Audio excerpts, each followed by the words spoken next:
because it protects the brain, and it not only, in his research, not only does it stop the damage, but it actually starts regrowing the neurons. Neurogenesis is the technical legal term or medical term.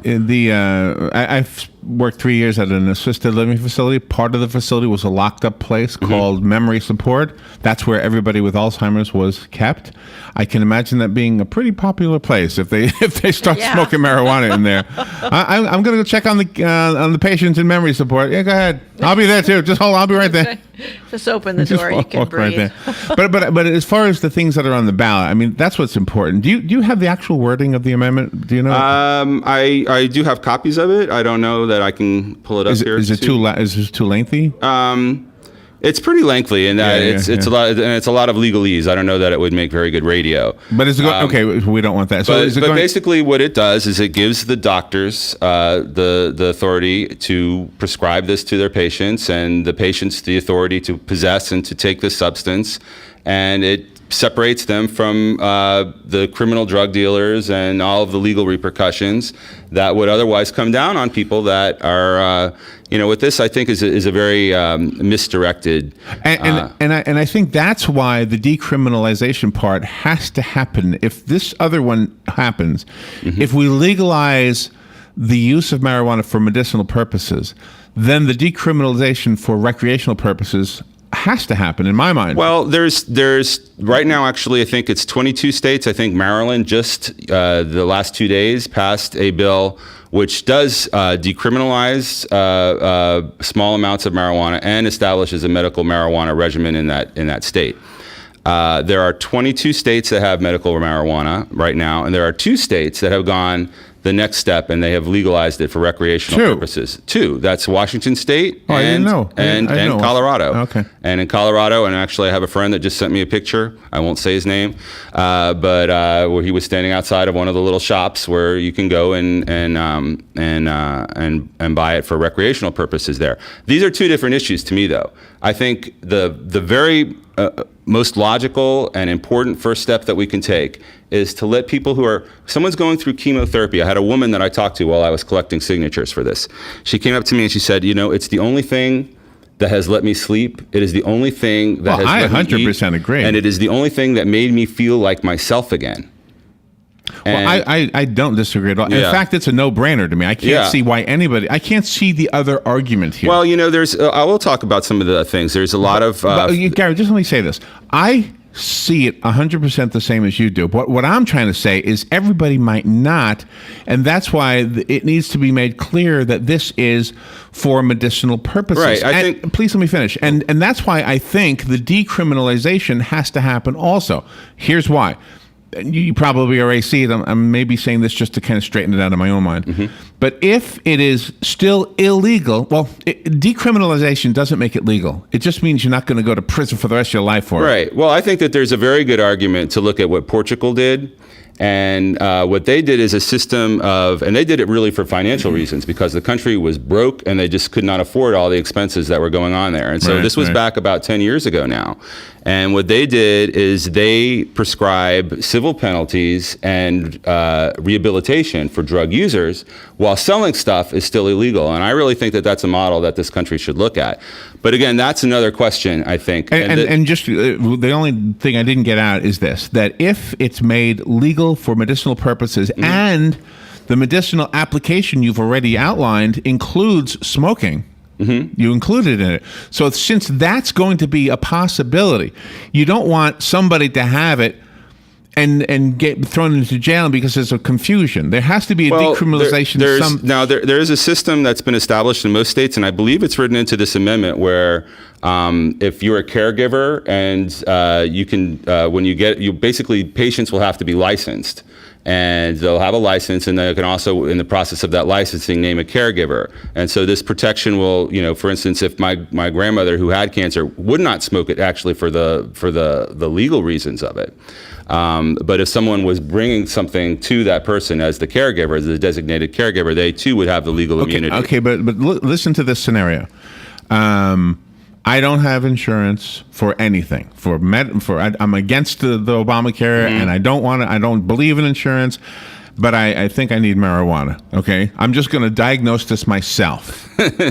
Right? Now, don't we have a right? Doesn't the Constitution give us the right to diagnose ourselves? Don't we have that right?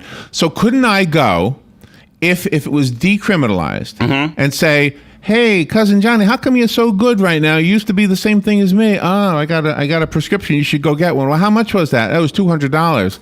Oh, forget that. I'm going to grow my own. That's right. Why couldn't we? What's in the Constitution that legally would prevent me from doing that? Well, the Constitution itself was originally written on hemp paper, and so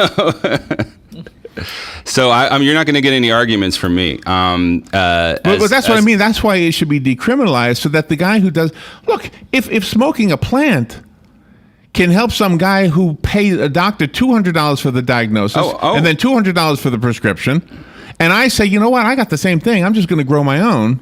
Why should that guy, constitutionally speaking, go to jail? Yeah, I won't argue with you on that. But as a public policy matter for the election that's coming up in November, what I want, because right now where we are is we have about 60, 70, 80% people supporting medical marijuana. And as of just this year, a slim majority support outright legalization. That's a more turbulent debate to go into. Right. And so really what I want to focus on is what's on our menu right here as voters, what are our choices, and how do we make a good choice for ourselves and our community.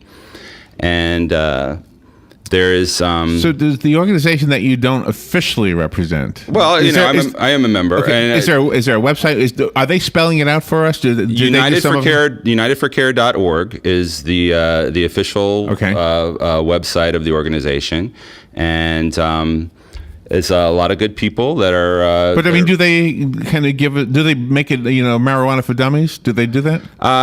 We have some public education on there. I haven't been on too recently, so it might have changed. Okay, so and again, if I'm trying to argue with my relative, my friend, saying we need to do this, and I'm not as articulate as you are, can I go to the site and then say, "Come on, let's look at this together"? Yeah, absolutely. And it's not just that site. Like I said, the internet is abuzz. I'm a big fan of a site called Reddit, which is reddit.com.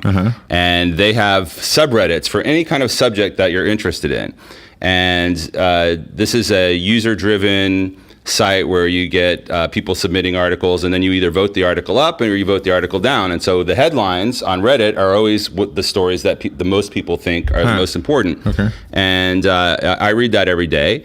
And you can't not go a day before there is another article about some new promising medical research that is being done out of this plan. And that's why I think two priorities. Number one, I want everyone to vote yes on Amendment 2, and let's let the people that are suffering with these debilitating conditions here right now get this very safe. One important factor, this is Sanjay Gupta. A person dies from prescription drugs every 18 minutes in this country. Every 18 minutes. And these are the drugs that are certified safe by the FDA. In all of recorded history, going back 3,000 years into ancient Chinese medicine, there has not been one death associated with marijuana. So it's safe.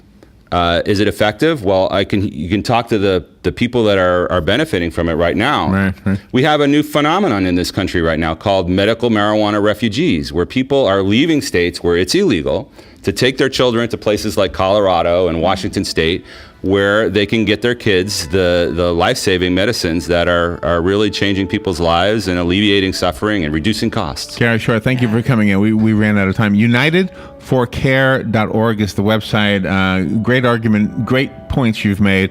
My brother, who was an MP in the Air Force, arrested many people, he said if they were on marijuana, they were much easier to arrest. The other drugs was difficult. All right, thank you. We'll take a little break. Thank you for the time. Fox News. We'll be back. This is a Fox News alert. I'm Lillian Wu. A stabbing at a school near Pittsburgh, EMS saying. Currently, we have 20 students that have been injured, 4 of which have been flown by medical helicopter. There's a report that one person is in custody. The Franklin Regional High School